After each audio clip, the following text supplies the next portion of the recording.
ladies and gentlemen. We know back. what it is. The single best podcast on the fucking planet. Highly unlikely. We are back, ladies and gentlemen. What's going on? What's going on?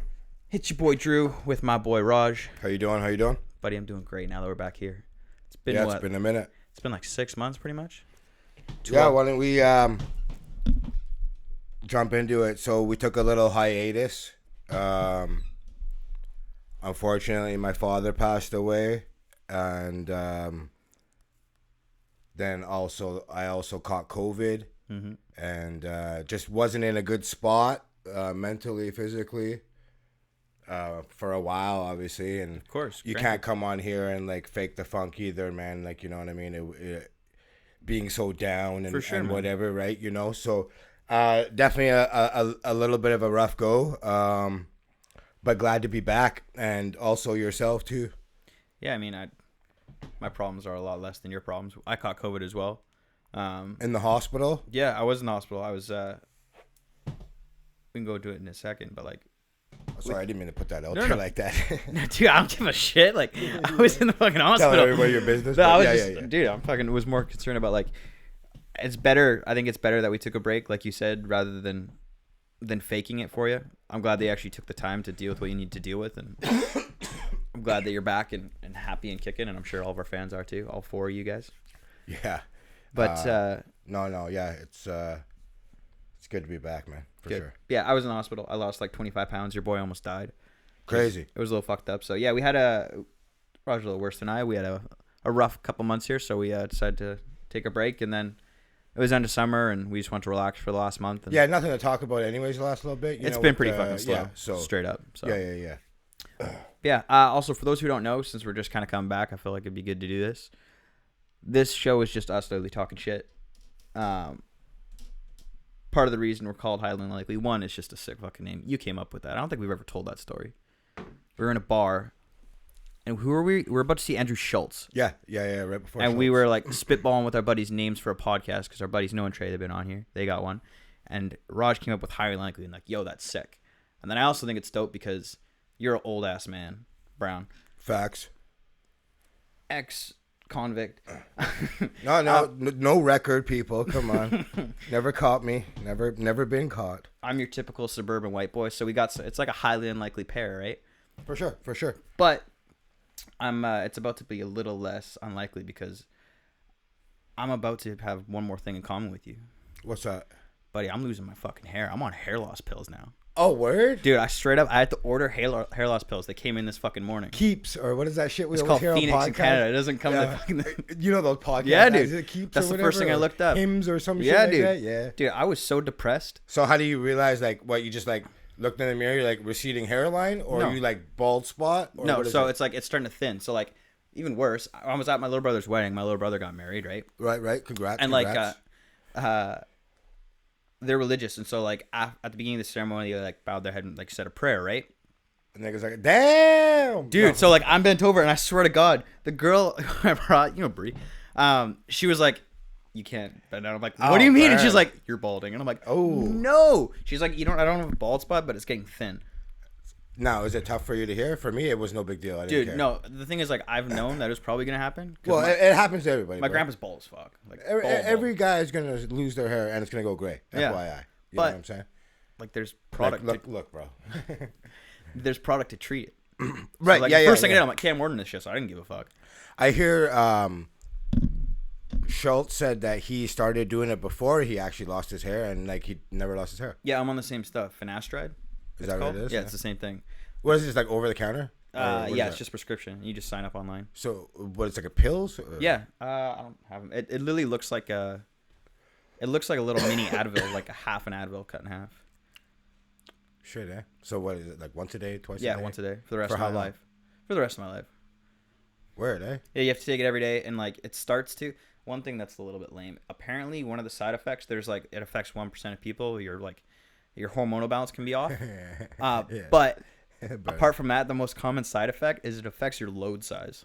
Really? So I will no longer be shooting ropes. They're gonna be little squirts, which is unfortunate, but that's crazy. How it's a necessary sacrifice.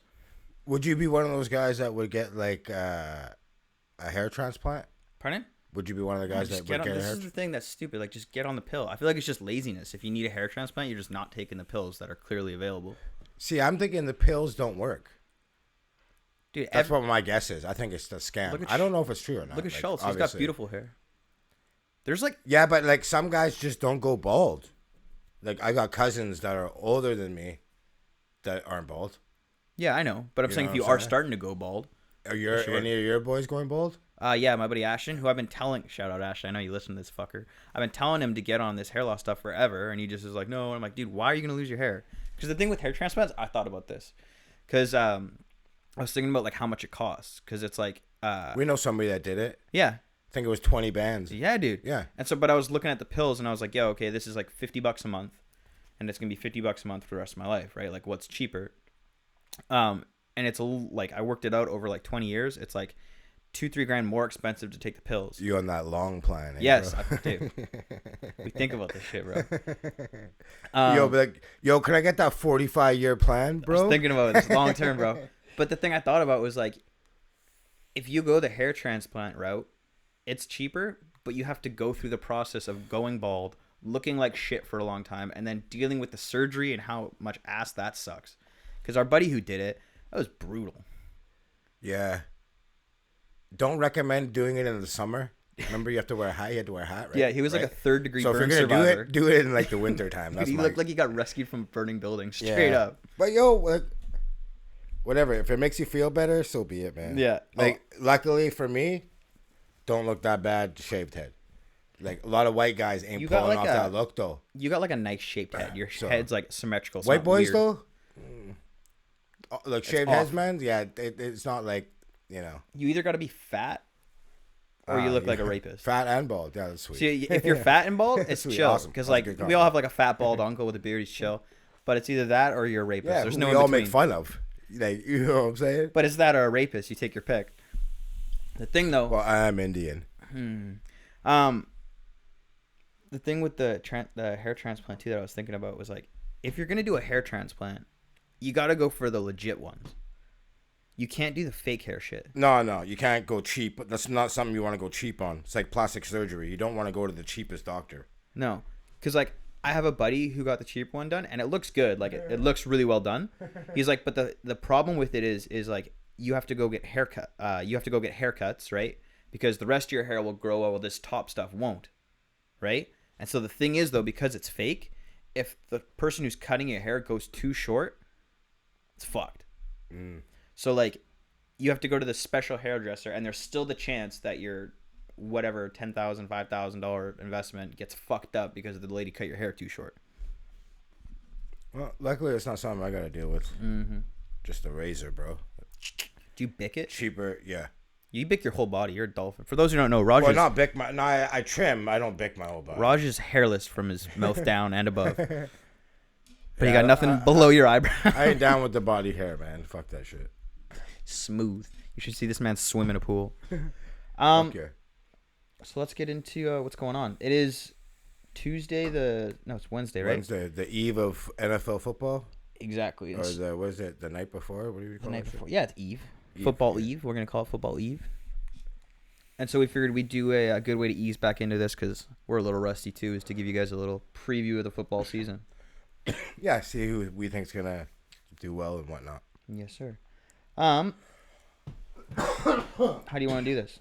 I've got notes for every division, every team. Same. Okay. So whatever division you want to start. Do you want to just go division by division? Yeah. Okay. You want to start AFC? Sure. Let's start with the North because this is a really interesting division. So, AFC North, it's Cleveland, Baltimore, Steelers, and Cincy. What are your thoughts? Sorry, I'm just trying to find my notes here. It's Okay. okay. I'm fucking prepared, dude. I got Cleveland winning the division. Mm-hmm. I got them 12-5. Last year they were 11-5. They lost to KC 22-17. We remember Mahomes had the concussion. Chad Henne was in. Yep. Had that crazy 13-yard run on third down.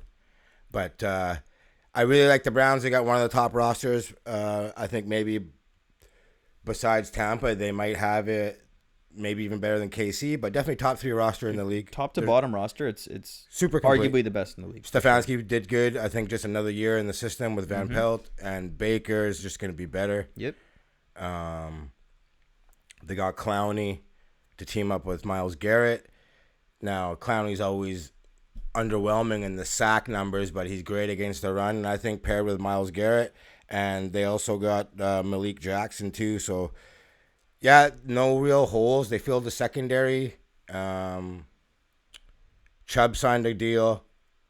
My only worry is the kicking. On career kicks of 30 to 49 yards, Parkey's just 80%. Yeah. So they've got some if there's a kicking weakness, woes. I think the kicker's the weakness on the team. But and if they're pretty good, man. The thing is, too, like, for me, this division, it came down between Cleveland and Baltimore. And going into, like, the offseason this past year, they both had 2 holes. Baltimore, they had no wide receiving core. They had no deep threat whatsoever. And for Cleveland, it was their back end of their defense. The secondary needed help. Huge. They got some Hill and Johnson. Yeah, who are both solid. So Cleveland filled their hole really well. Baltimore drafted a wide receiver, but apparently he can't play right now. No, he got injured in training camp. He's looked really good, too, actually. He's out for a little bit. I can't remember how long. So for me, coming into the season, I thought it was like pretty much a coin flip. But because Baltimore's wide receiver's out, I think I got to give it to Cleveland because it is that big of a hole in Baltimore's roster. I think Kevin Stefanski is an unbelievable coach, and I think he did what needed to be done with Baker, which was, hey, you're not Patrick Mahomes. You're not Russell Wilson. You're not Aaron Rodgers. You're a good quarterback, but you need to just manage the game and not throw 40 passes a game, throw 20. Well, they got the run game to do it, right? Yep. So, yeah, and I think, like you said, it's just going to be another year, and he's going to be more and more dialed in. They got a really good chance, Cleveland does, to go really deep. Yeah, for sure. Maybe not quite there, but they're knocking on the door, I think, for sure. Super close. Yeah. So next, who do you got next? So Cleveland, I got winning, then Baltimore. Same. I got Baltimore 11-6. Last year they were 11-5, 7th points for, 2nd points against. Yep. Harbaugh in his 14th year, one of the best coaches in the NFL. Mm-hmm. The whole coaching staff, Greg Roman and Wink Martindale, like that staff's solid. Yep. So they lost J.K. Dobbins. Then they also lost the third stringer too, the running back.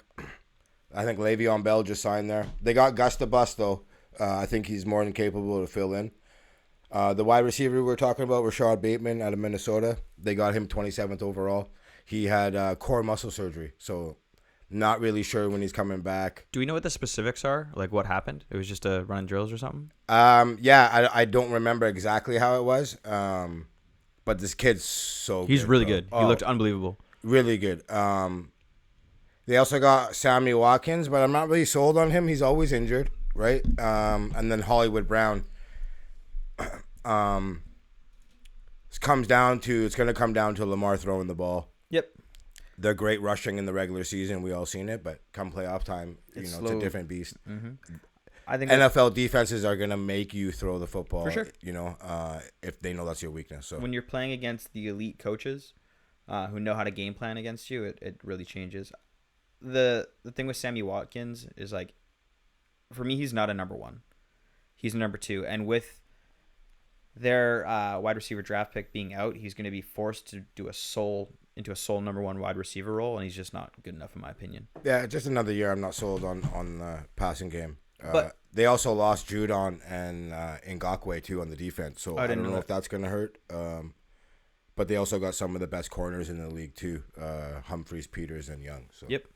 Like I said, we're kind of shitting on Baltimore here, but I still have 11-6. That's not. I still have them making the playoffs.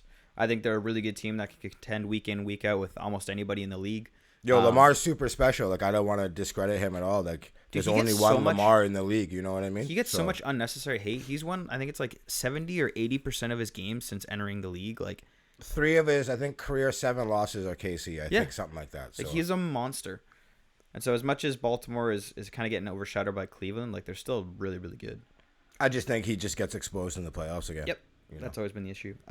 Also, sorry, just to add to the Baltimore thing, their second half of the schedule is super difficult. Playing the Browns twice, Pittsburgh twice, Rams, Green Bay, and Dolphins. That's brutal. So it's going to be a tough second half for them for sure. Legitimately, like, I'm not saying they're going to, but they could lose every single one of those games. Like, those are all really Jesus. Those are all really legit teams. Yeah, no, I think it's going to be a tough go for them. Next up, I got the Steelers. So my big thing here is Big Ben looked terrible last year. He's come into this season in really, really good shape. It looks I'll give him credit for sure. I don't think they're going to make the playoffs for me. I have them right around a 500 team. I got them at 9-8. So there's the thing is, because there's now 17 games in a season, you can't be 8-8. You're either 8-9 or 9-8. And up until this point, they've never had a losing record since Mike Tomlin has been their coach. Yep. I think this is the year they're going to have a losing record. I think they're going to be 8-9 to end the season. 8-9, eh? It's really close. It's a flip-flop. I don't have faith in Juju as a number one option. I don't have faith in Big Ben. Their defense is obviously sick, and I just think it's the fact that they're in a division with Cleveland and Baltimore. Like, that is potential 4 losses to start the back. And Cincy is obviously not going to make the playoffs and not do anything special, but I think they're going to be solid this year. So I don't have a lot of faith. So if you remember, they started 11-0 last year, Mm-hmm. And then it was the big free fall. Yep. They have a shit O-line, but one thing I do love about them this year is the running back they drafted, Najee Harris. I think he's going to have a huge year. It's going to be a monster. So that's going to be a saving grace. And, like, Big Ben couldn't throw worse shit last year. No. You know, so I don't know how lively his arm's going to be, but you got to think it might be a bit better. TJ Watt, probably one of the best defensive players. I know he's led the league in sacks since 2019, but they did lose Bud Dupree, Mike Hilton, and Steven Nelson, and they each logged 400 snaps. Sorry to interrupt. Isn't there an issue with TJ right now? I forgot to say that. No, he's at camp, but he's got no deal. He wants a deal. Okay. He led the NFL last year with 15 sacks, 41 quarterback hits. TJ deserves everything. Like he's he'll get the bag for sure. They also have Stephon Tuitt, 11 sacks, 25 QB hits. Cam Hayward, 4 sacks, 19 QB hits. And added Melvin Ingram too. Yep, their defense is absolutely everything. They got the toughest schedule this year, so that's going to be hard for them. And I don't know how Big Ben's arm is. I am not sold on him. I think he's pretty much washed. Oh God, that makes me feel so bad about my. Sorry to interrupt. It makes me feel. TJ Watt's the exact same age as me. What the fuck am I doing? You just got depressed there? Yeah. What the fuck am I doing with my life? Yeah. Sorry, Jesus. So what do you got for Cincy?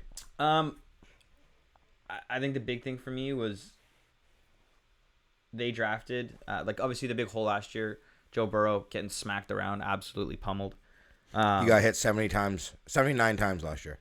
And he proved that, like, he is your quarterback of the future. He has potential to be completely elite, top quarterback in the league. And being as high as they were in the draft, I think it was a no-brainer to draft O-line. They went with Jamar Chase, who, granted, I think is going to be really good, especially with his connection with Joe Burrow. They already got that LSU connection going on. But you have to protect your asset. Like, Joe Burrow's your guy. He's going to be your guy. He's got injured year one. How do you not go O-line in the draft? I think it's a big mistake. Yeah, I know what they want to make Joe Burrow happy. I get it. Mm-hmm. You know, Chase led the league in drops this preseason, so I'm sure he'll work that out. I thought, Penei Sewell, who Detroit got. Rashawn Slater was a monster too. Like, yeah, Chargers ended up getting him. But I do love the receivers. You got Chase, Tyler Boyd, and T. Higgins. Mm-hmm. Burrow looked really rusty in the beginning of the preseason. We'll see how he is. I think Zach Taylor's going to be on the hot seat. They're 6-25-1 in his 2 years. The organization as a whole is bad. I don't expect this team to be good. I only have them for 3 wins. I think they're going to be a little more scrappy than that. I got them around 5-6 wins. Not 6, 4 or 5 wins. But still, I like you said, the organization. It's going to be a lot of mistakes. Tough goal for Burrow, man. Which mentally, you got to get over that injury too. So yeah, I think it's just going to be tough for them. Mm-hmm. moving on. A1 to AFC East. Yeah, sure. So, I think the winner of the division is pretty clear cut. I think Josh Allen took, obviously, probably the biggest leap I've almost ever seen any quarterback take in 1 year. His numbers last year were right top of the league, right top 3 in just about every category that matters. I think it's just going to be more of the same. Their coaching staff is sick. Josh Allen's sick. I think they're the only team in the AFC that can really contend with Kansas. So I think it's going to be one of those two going to the Super Bowl. I have Buffalo winning the Super Bowl this year, people. Shit. So I got them at 13-4. Last year they were 13-3. I think the coaching staff's super solid. They all been there a long time. McDermott, Daboll, and Frazier. Mm-hmm. Allen obviously signed that big $258 million deal. Which he deserves. He was a top 5 passer rating, touchdowns, and ESPN's QBR rating. So also I like what they did in the draft. They saw what Tampa Bay, if you're gonna be having to go through Pat Mahomes, you got to make his life miserable. Yep. And so they drafted 2 defensive ends with their first 2 picks, Greg Rousseau, 6'7", 270 out of Miami, and Basham, another kid, 6'3", 280. Basham, yeah. and he plays D-line. That's so good, bro. I think they're going to be – Rousseau's looked fantastic this preseason. So I love their picks, their first 2 picks. They also got Tre'Davious White, Micah Hyde, and Poyer on their back end. So – I think they're just going to take that next step. They were close. I really love Daboll. I think he's the key to their success and Josh Allen's success. Mm-hmm. And I don't know, how many more years they're going to have Daboll. This is the year to do it. This is it. Yeah, he's going to be a head coach for sure. He is. Stephon Diggs obviously made Josh Allen's life easier. Yeah. And he was exactly what that team needed. If anything, for comedy, we can watch this Cole Beasley anti-vaxxing situation, which is fucking hilarious. So that's a good sideshow to keep your eyes on for sure. I got New England winning or next in the division. Okay, this is what's interesting in this division is the Miami, New England. I got them at 11-6, and I got Miami behind them. I got Miami with 10 wins. Okay. This one was a tough one, obviously flip-flopping. I just think Belichick is so pissed that Brady won that he's like, nah, this ain't happening. Yo, they spent the most money ever in offseason. Drafting Mac Jones. That guy's walking to the podium like he's getting his first piece of pussy, with conviction, just walking. Mm-hmm. That walk was hilarious. Mm-hmm. But that defense coming back, I think they're going to be like legit around a top 5 defense. Yep. And they actually have offensive weapons this year. Now, what do you think, talking about them, what do you think about the whole Cam Newton thing? I've never really been that big of a Cam fan. I think he there's a lot of reasons why. Like as a person, he seems like a good dude. And his teammates obviously love him. But he's just, I never thought this was going to be a fit in New England, especially with the way Brady's run the show, just being an accurate distributor in the pocket. So Cam's coming off 2,657 passing yards, 8 touchdowns, 10 picks. It's tough. So he had COVID, right? And I didn't know he's a medical marvel. He's the first guy in history to catch COVID and forget how to throw a football. He was hitting people in the cleats, bro. Yeah. You know what I'm saying? Like, tough, he was, like, spiking the ball. Yeah, it wasn't. You know what I'm saying? And I think this is going to be a huge issue this year with COVID. And obviously, it was a huge issue with Bill Belichick. Now, if you heard Urban Meyer, he was saying that some people got cut because of COVID. And then he had to walk back the comments the next day because some legality shit there. He walked them back. But it shows you what's Cam actually going on. Already out with COVID protocol already, and now the league's changed it. They're making it tougher for the non-vaccinated people. So Cam broke protocol, and I think it definitely played a factor in it. And Bill's not playing around, and I think it's going to be an issue. You got Lamar who went my guy Kirk Cousins. Mm-hmm. I think you just hit the nail on the head right there. this is a huge issue for Bill. Like I think so. Like Tom Brady, if you've had Tom Brady who is willing to go above and beyond and be the most like basically the Jordan of the NFL. And he's always putting in extra work, extra time, doing every single thing and more that's required of him. And then you got Cam, who's not even willing to get the vaccine for the team.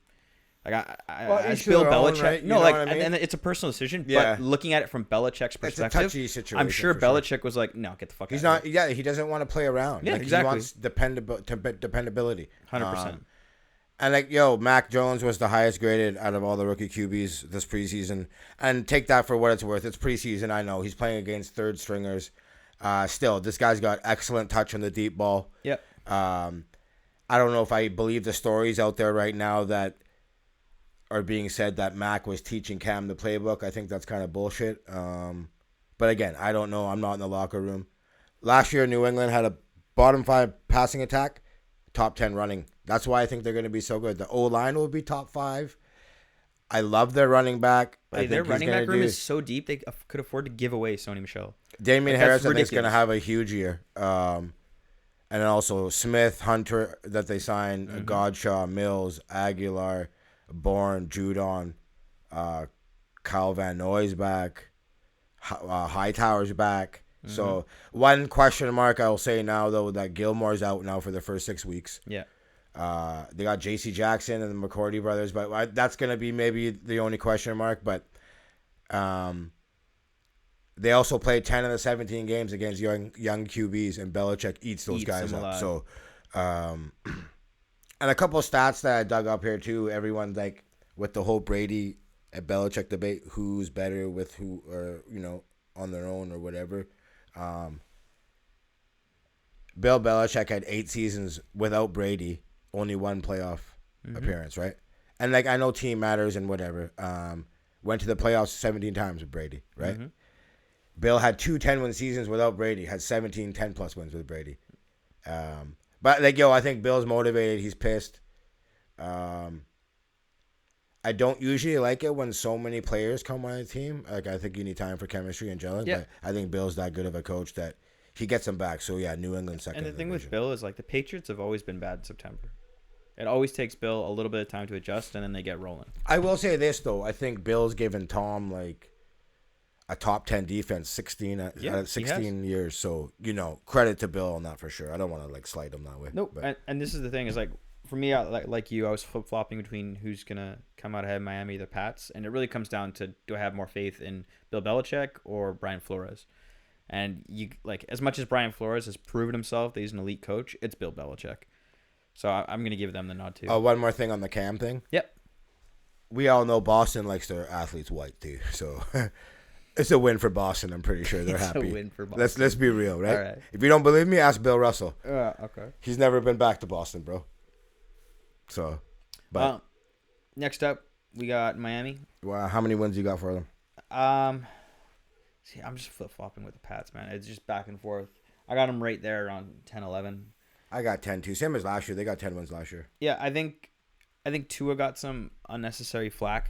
Like he came in late, obviously didn't look good. But you look at almost any quarterback apart from guys like Andrew Luck, like generational prospects, which is what I think Trevor Lawrence is going to be this year. It takes a little bit of time, and he didn't look spectacular, but he looked solid. And I think this is another full off-season, full training camp, taking all the number one team snaps. Like, I think he's going to be really solid this year. I think that hip surgery still bothered him last year. He did not look the same guy in college at all. Last year on our show, I said Chase Young and him would make the biggest impact. Chase Young, I think, did. Tua definitely did not. Yeah. Chase Young is a monster. So I don't know. Tua did lead the QBs in completion percentage. I think 71%. So he's definitely played better. Man. He's got Waddle, who's like their Tyreek Hill. He's got speed to burn. This kid's gonna be super sick. Yeah. 11 of his 20 TDs went for 50+ yards. They also got Jalen Phillips, edge defender out of Miami. He was one of the top recruits coming out of high school. Signed Will Fuller, but again, he's like in the Sammy Watkins role for me. He's always injured. I can't count on the guy. Their receivers were the worst last year in terms of creating separation. So that doesn't help out Tua. But they also, I think their defense, like they have a total team there. That's what's good about that team. Like From top Tua to bottom, doesn't have to be coaching excellent. staff, he doesn't exactly. You know what I mean? He doesn't have to be Patrick Mahomes. He doesn't have to be. They have an unbelievable roster. They have a really solid staff. Brian Flores is great. I think they're going to do really well. They got Howard and Jones, their secondary. They had the fifth healthiest defense last year, so that was a bit of luck. I don't know if that's going to trend this year. Yeah. But going back to Tua, he's got to be better on third down. He was 31st in yards per pass thrown, and like I said, 70% completion percentage this preseason. So maybe he's picked it up. We'll see. But I think not quite there. I got him just missing the playoffs. Oh, interesting. Okay. Yeah, we'll go through that later. But yeah. Next up, obviously the Jets. Love Zach Wilson. Yeah, he looked really, really good in the A lot of people want to like say shit about his size. I don't think that's an issue. Like his arm is fucking crazy. But again, that organization, Robert Saleh, I love the coach.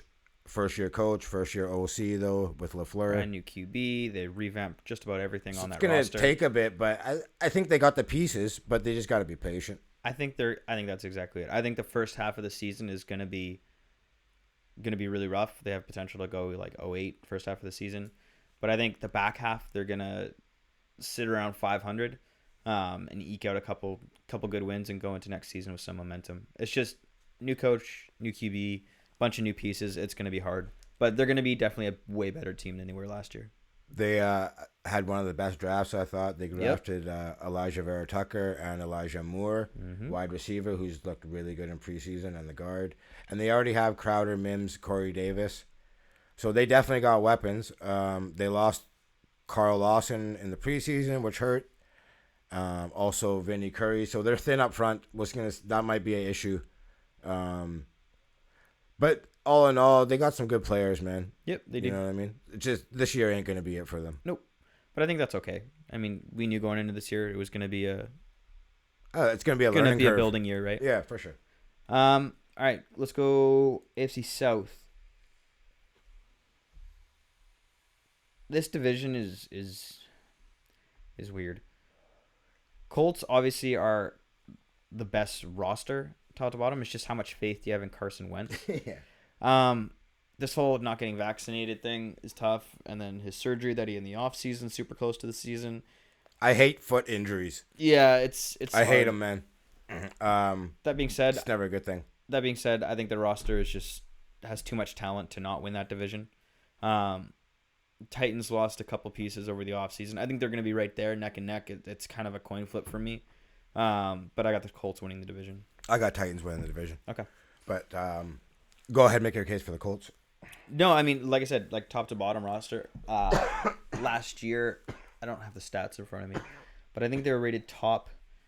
Like it was top 10 in offense and defense. And defense, that's what it is. They were. I was going to say top 5, so I'm glad you corrected me.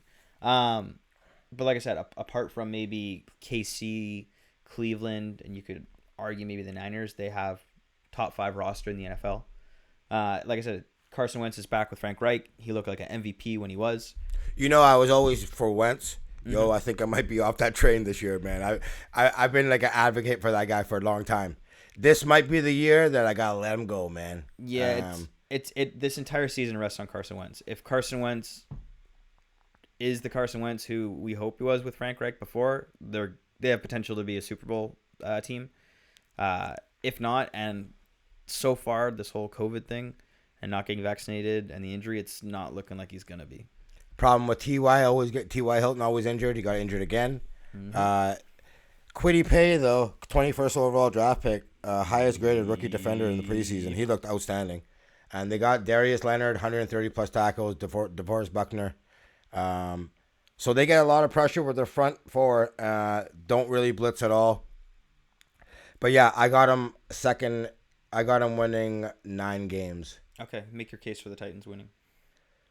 So, Titans, they got Julio Jones to go with A.J. Brown and Derrick Henry. I forgot they picked up Julio. Right? So, that's like an offense right there. About that. Right? So, signed to Nico Autry and you Bud said Dupree. One thing, and I'm thinking about changing my pick. So, but they lost Malcolm Butler, lost Adoree Jackson to your Giants, lost Desmond King. They do have Caleb Ferry, who everyone speaks highly of, and Jack Rabbit Jenkins. So yeah, you know what you're gonna get with Tennessee. Obviously, a lot of Derrick Henry. Yep. I wonder if he starts to slow down a little bit this year. He's just had so much of a workload. His usage has been crazy. Yeah, and I mean, if anyone can do it, like I guess he can, but we'll see. But Julio too. I don't know. Like I'm going back and forth, and like I think he's gonna be an injury problem too. He kind of already is, and he's not getting any younger. So it's cool if you have him, but if you have him and he's injured, what good is he, right? Yeah. So I do think he's gonna have a bit of injury issues. Their defense is gonna be the problem, though. It always has been, and so- this is the thing that like I think King Henry is at the point that Zeke was a couple years ago, where Zeke was a monster, leading the league in rushing, and then you could just tell that the workload started to beat on him. And I think it's either going to happen this season or next. And I think it was going to happen this season. I forgot about Julio, so my thing was, okay, this might happen with Henry. They lost some pieces, and their defense is shite, obviously. Well, you're in the division with fucking Jacksonville and Houston. So you're going to get 4 You got a wins. good chance, man. That's why I got them winning, actually. So, so you got, who do you got third then? Dude, this is another flip-flop. This was the one division where I was, apart from the NFC West, which is, again, coin flip between 3 of the teams. This was the one division where I'm like, the top 2, I could flip back and forth. The bottom 2, I could flip back and forth. I want to say Jacksonville. I really do. But it's tough. Like, that roster is really, really bad. Like, Trevor Lawrence is the best player on the field, and it's not even close. And you have a brand new coach. So, as much as it pains me, I want to say Houston. But I could see it being Jacksonville third. I got Jacksonville third in the division. I got them for 5 wins. They were 1 win last year, so that's a big jump, man. Yep. So if that happens, anyways. I think it's the exact same case we made for the Jets. It's going to be the exact same thing with Jacksonville. The first half season is going to be rough. Urban Meyer's never coached in the NFL. Trevor Lawrence is brand new. That roster is pretty shit, but they have a couple pieces. I think first half's going to be really rough, and then second half they could get some wins together. So Lawrence is, obviously everyone knows he's ridiculous. 90 touchdowns, 17 picks in 40 games. He's college. Unbelievable, man. He was 86-4 in high school. Can make any throw. He's like you want to talk safest bet in the draft, like, you know what I mean? But it's gonna be tough though for him too. I think Urban Meyer being a first year coach. Yep. He was just at Ohio State. He was 83-9, right? It's crazy. You might be 9-83 when this is all said and done, bro. Mm-hmm. You know what I mean? The NFL's a different game, man. So 3-time national champ. So yeah, I think we've seen other coaches come up. Steve Spurrier, Nick Saban, good coaches that had a rough time. I'm not saying Urban will have a rough time, but I won't be surprised if he does. They drafted Travis Etienne too, but he got injured. But I think that's not going to be a big deal because they got James Robinson. He's proved that he can play. Yep. They got Marvin Jones and Shaquille Griffin. But they got 6 new starters on D, along with a new defensive coordinator. It's just too much for me. Mm-hmm. 5 wins. I think it's a good jump from last year. Yep. So I got them right around 4 wins in Houston the same. Before we get off them, I want to get back on football Jesus' nuts a little bit. People have been this offseason big up in Zach Wilson, the situation in Chicago too. Justin Fields. Yeah, which I am even a bigger dick rider of than Trevor Lawrence. We can get to that later. But one of the key things to look at, I think, just so people realize how good Trevor Lawrence is, when you look at college systems, like you look at teams like Ohio State or you look at Alabama, like Alabama has had a different quarterback for the last 3 years, and the last 3 years they've been a national championship team. Yeah, for sure. That organization, the kid this year or this past week, he already broke a bunch of records first game. Lit it up. So like, when you look at those quarterbacks, you're like, okay, how good actually is Mac Jones? How good are these QBs coming out of that, or is it just that system in that program? Clemson in their first game looked completely scattered. They looked like a completely different team without Trevor Lawrence, and it's really indicative of just how good this guy actually is. I think he's probably the best QB prospect since Andrew Luck.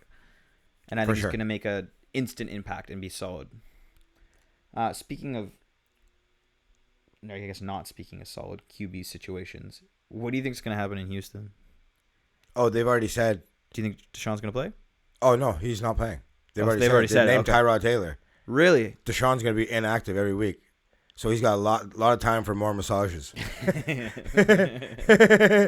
So he'll be busy. For sure. You know what I'm saying? Yeah. He's got no time to play football, man. Guy's making bigger moves off the Yes, field. sir. You know what I'm saying? So, yeah, Tyrod Taylor. So, Houston, I got you for 2 wins. I think you're going to be – you got the shittiest roster in the league. I'm sorry. You know. Yeah, I was hoping out for Deshaun, so Jacksonville's going to beat them. I don't know. Yeah, they had no draft picks this year either. The head coach that they hired, I do not agree with whatsoever. David Culley. Yeah. Yeah, he was a Ravens assistant coach. I don't know. You got Lovie Smith coming back after 5 years away from the NFL. It's just to tough. do the defense. Tough all the way around. And I think the organization, you know, with Caserio and Easterby, it's a joke, man. Mm-hmm. So, yeah, I think it's going to be rough times in Houston. Yeah, nothing really much more to say about them, to be honest. Yes, sir. Last division in the AFC, which is the West. This pretty clear-cut winner of the division, at least, Kansas. I think it's an easy W. They returned. The only weakness they had last year was obviously in the Super Bowl. Their O-line got mauled, and they brought in a bunch of new pieces. There might be a little bit of sticking points early in the season with them not being able to gel, because O-line, a lot of what makes a good O-line is chemistry and being able to play off each other. However, they did play all their starters all preseason, so they got in a bunch of good snaps. If they do well at the beginning of the season, they have potential to go undefeated. The roster's that good top to bottom. Andy Reid's a genius, so. No way they go undefeated, man. I'm not saying they so. do, but I'm saying like if It's they so get tough, through I the think. first half, like this team is that good. I got them 13-4. They were 14-2 last year. Crazy. Mahomes lost by double digit for the first time in his 4-year career in the Super Bowl. Mm-hmm.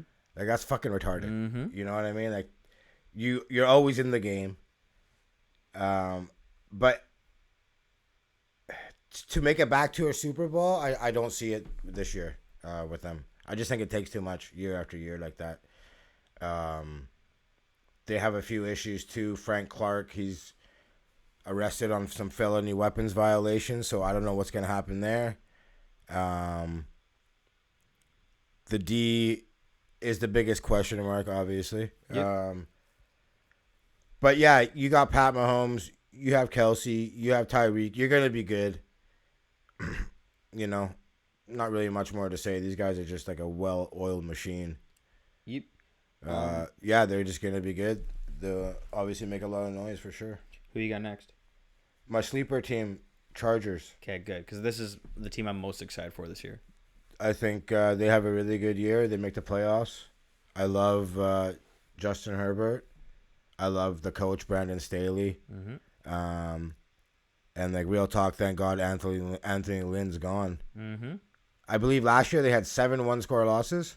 There was some real questionable decision making. And the year before that, they lost 9 of 11 games by 1 possession. So, yeah.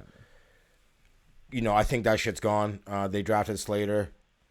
They got Pro Bowler Corey Linsley from Green Bay. So, Justin Herbert with the worst line played that good. Imagine this year how good he plays with a good line. For those who don't know, Justin Herbert, who broke, when I say like almost every, I literally mean almost every rookie passing record in the NFL.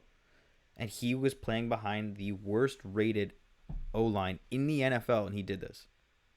Took 32 sacks and additional 70 hits and was pressured on 28% of his dropbacks. One rookie of the year.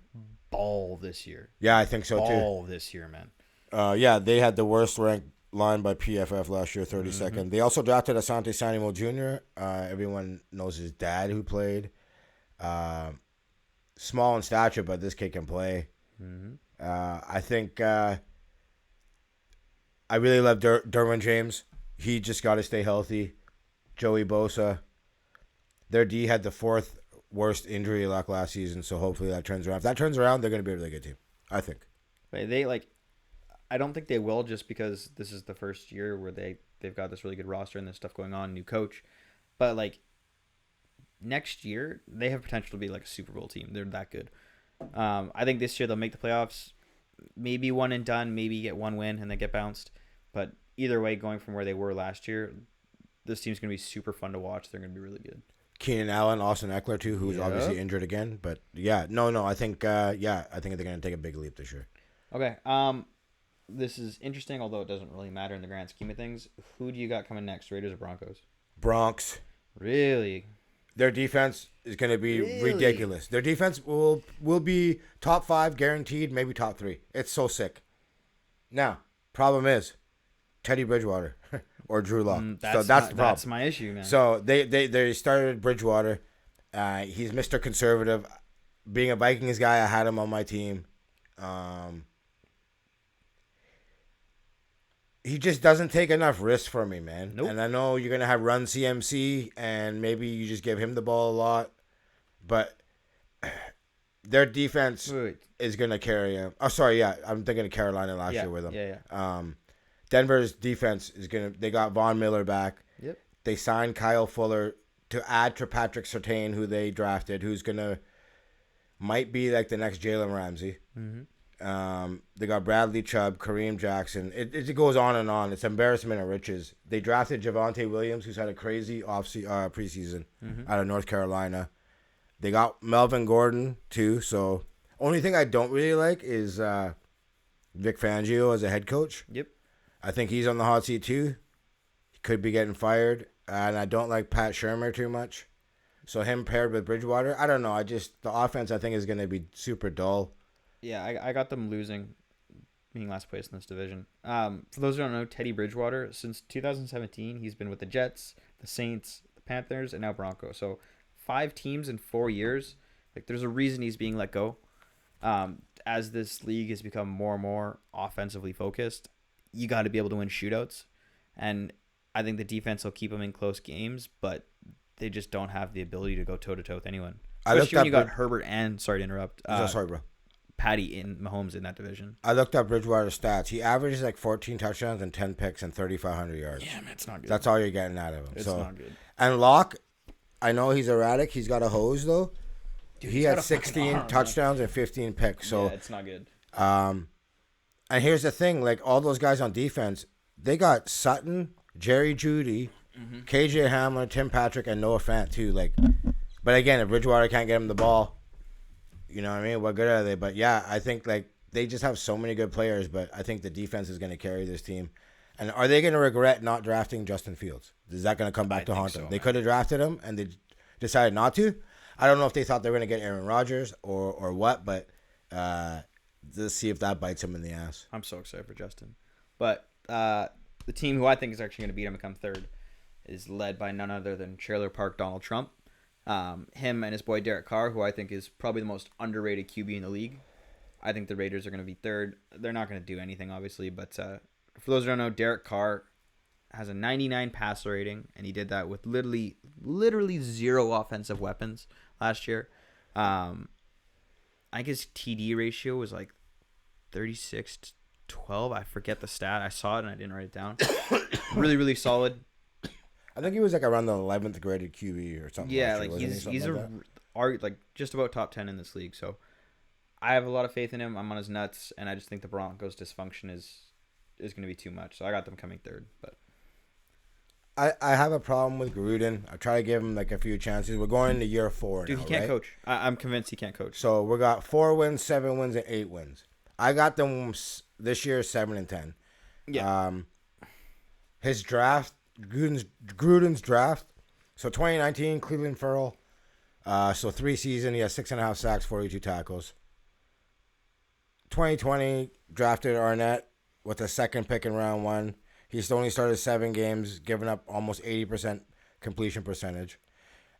And then they picked Alex Leatherwood this year, who everyone was like kind of shocked. He was like graded to be around the 35th overall pick, the 7th defensive tackle taken. Mm-hmm. They grabbed him with the 17th pick. Now, maybe they see something in him that all the experts don't see, but, like, I know he's super athletic. They also lost Hudson and Trent Brown. Gabe Jackson too. So the O line and their D, they got Ngakoue to go with Crosby, but I don't think they have enough to like pressure quarterbacks. It's just gonna be another, I think, rough season for him. I'll give him the Allegiant Stadium's dope. I'll give him that for sure. It's sick, dude. Yeah, I can't wait to see that packed with fans. And like, I wonder what kind of fans are they getting. Like, you know, you always had Raider Nation, right? Yeah. Now it being in Vegas, is that going to be Raider Nation still, or is it going to be like people on vacation watching the games? No, dude, because you look at like the Las Vegas Golden Knights, and like that's a rowdy crowd. And they've been rowdy since day one. I wonder. I'm excited to see it. Like, I can't wait for fans this year. I think it'll be the same. I think it'll be bumping from day one, and combined with the fact of like people going to Vegas for the weekend, spending a bunch of money, going to a game as well. Like, can you imagine like going to Vegas for a weekend, partying Friday, partying Saturday, and then hungover, chilling, watching the game Sunday? That'd be like pretty that's dope. a wicked weekend. They tried to get back Khalil Mack this preseason. Like, that just reeks of desperation. Yeah, big time. And they've gone 14 consecutive years without producing a top 10 defense. Yep. So they hired Gus Bradley, who he's okay, Seattle coach, cover 3 guy. I don't know. I just think it's going to be another rough year for them. Yeah, I agree. Best jerseys in the league, though. Oh, for sure, they're sick. Actually, I like the retro. Dolphins, actually. Dolphins, I love the Dolphins, the teal. I like the retro Chargers, like the powder blue. Yeah, those are Sick. dope too, for sure. Sick. For sure. Moving over to the NFC now. Yeah. I'll start with the North. Your division. Yeah, let's do this. Lead me off, big guy. Fucking pains me to say this, but I got Green Bay winning. But yeah, I think it's pretty cut and dry. Green Bay's fuck winning. out of here, cut and dry my ass, Cut motherfucker. and dry, baby. I But you're not got gonna him be happy. You're not gonna be happy 11-6. with my second pick either. I got him 11-6. I really like Matt LaFleur. He's 26-6. 2-2 in the playoffs though. Coming off that Aaron Rodgers saga bullshit all summer. They lost, like we said earlier, Corey Linsley, and Bakhtiari won't play for their first 6 weeks. Which is big. I love their draft pick, Eric Stokes, to play opposite Jair Alexander. I say he wins the starting job. Kevin King got burned in that NFC game. He's probably the reason why they lost. So getting Stokes, I think, is going to pay off big time. Great safeties in Amos and Savage Jr.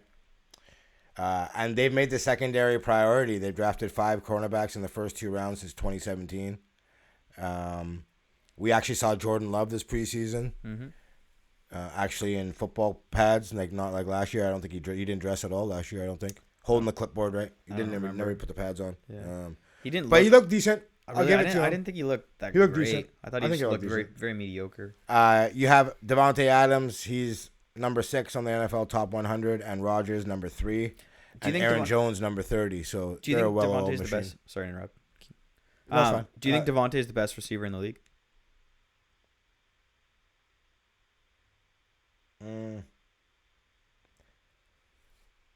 Right now, yeah. I think so too, Right now, if we got to say just like this year, yeah. Like, that guy's feet at the line are so disgusting. buddy. The way he runs routes and the way he shakes people it's so crazy. Dude, he's losing Jalen Ramsey on the first move off the line. Like His feet are that's so ridiculous. unlike anyone else's in the league. I'll give him that for sure. And just him and Rodgers, just them, that combo playing for so long, they know each other. Like, yeah. So good. And then like you have to fall back on Aaron Jones. Like, that's pretty dope. Yeah. I think Packers are the only elite level team in the division roster wise. There's a lot of people saying they're going to make the Super Bowl.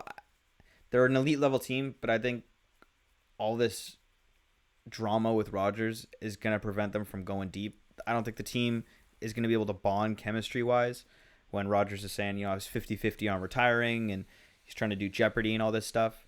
It's kind of, I forget who we talked about earlier, but it's doing the extra stuff that makes the difference. This is his last year in Green Bay. For sure. For sure. It's doing the extra stuff that makes the difference. You know, you look at Brady doing extra film study, strategy prep, and I don't think Rodgers is committed enough to do that. And so I don't think they're going to win the division and make the playoffs, but I don't think they go anywhere deep. We also had that 4th and goal. They decided to kick the field goal last year in the playoffs. That was like a huge really thing. Questionable. But yeah, they've lost the last 2 conference championship games. That I think they lost the 4th in the last 7 seasons. So I have a hard time like I think like everyone's like, oh, Tampa Bay too is another popular choice because they brought everyone back. Yeah. And we'll get to them. But like, do they have the same hunger? Yeah, you brought the same guys back. It's Are they as hungry though? It's really it's a different tough question. to repeat. You know what I'm saying? So, also the Packers have the fourth toughest strength of schedule.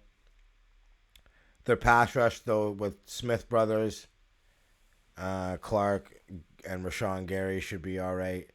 But being a Vikings fan, it's always fuck the pack. So, yeah, it is what it is. They're gonna maul you. You obviously got Minnesota next. Yeah, I think this is my sleeper team for NFC. Might be a bit biased, but I think they're gonna. I got them making the playoffs.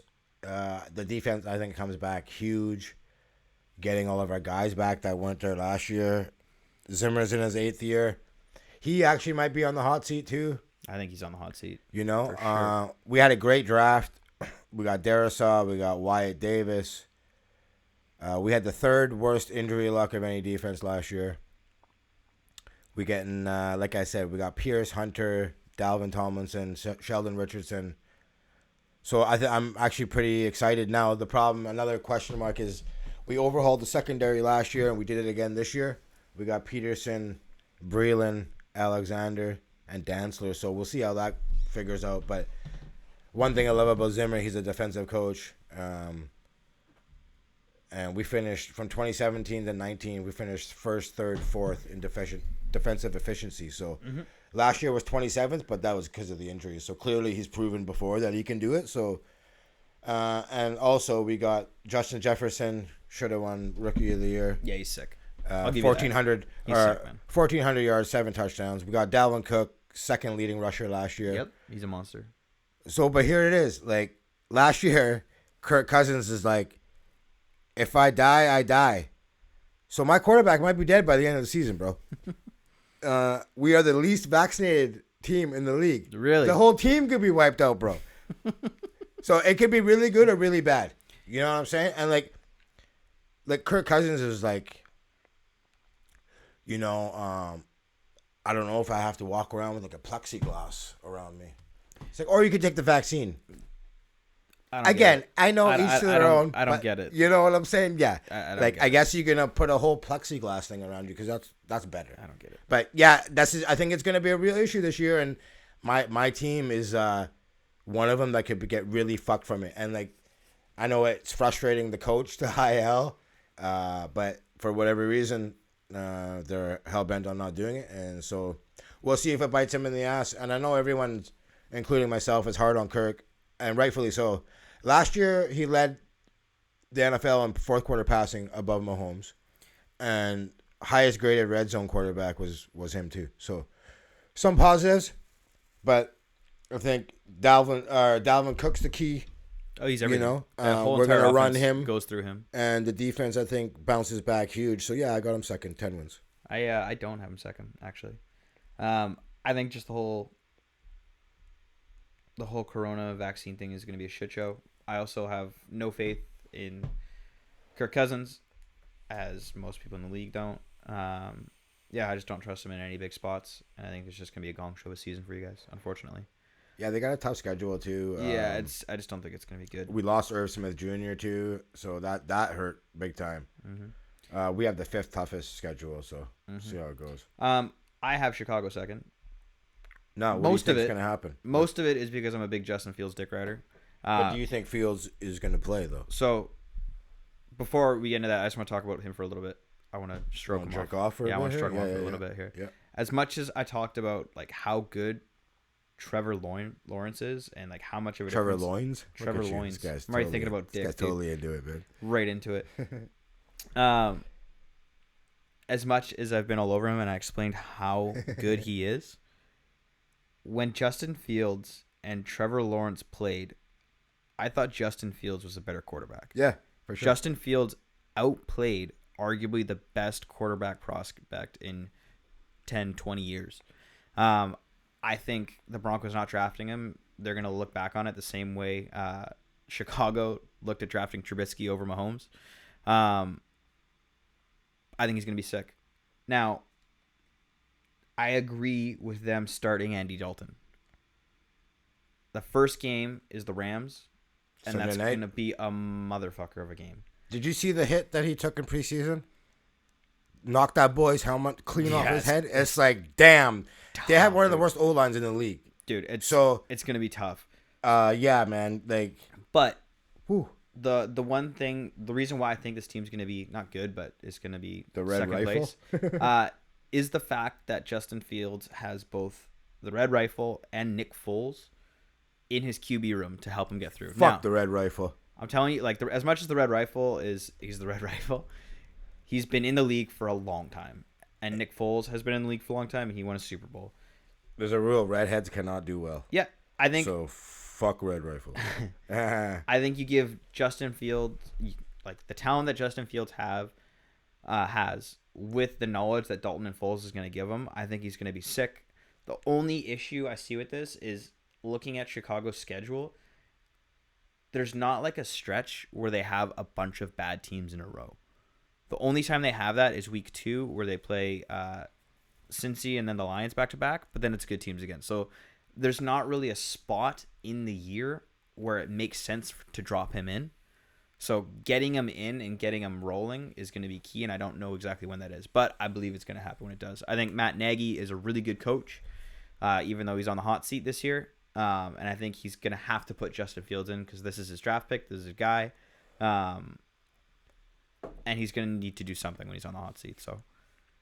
So the athletic came out with like a quarterback tiers system. And they have the Bears playing the toughest schedule of opposing quarterbacks this year. They've got a rough schedule. I talked about the O-line.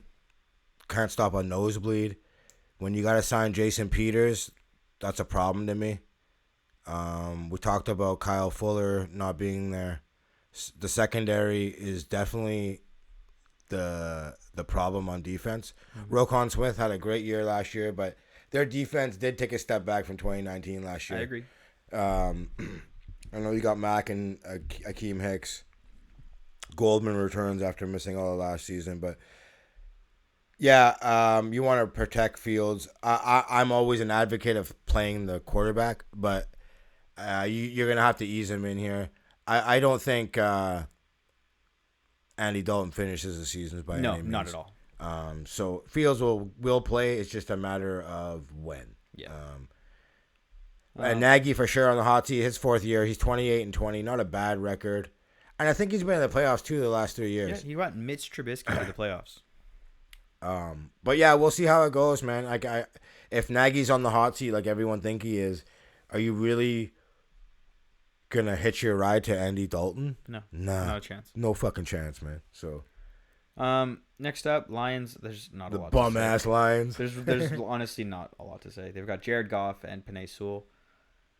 Yo, when your coach is talking about kicking teeth and biting kneecaps, and taking hunks out of you, it's a tough go. This is gonna be a really bad team. Yo, at least they move on from the Matt Patricia era because that was brutal. Yeah.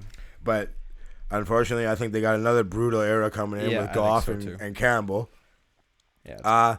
Whatever, though. They did what they had to do. Stafford had to go.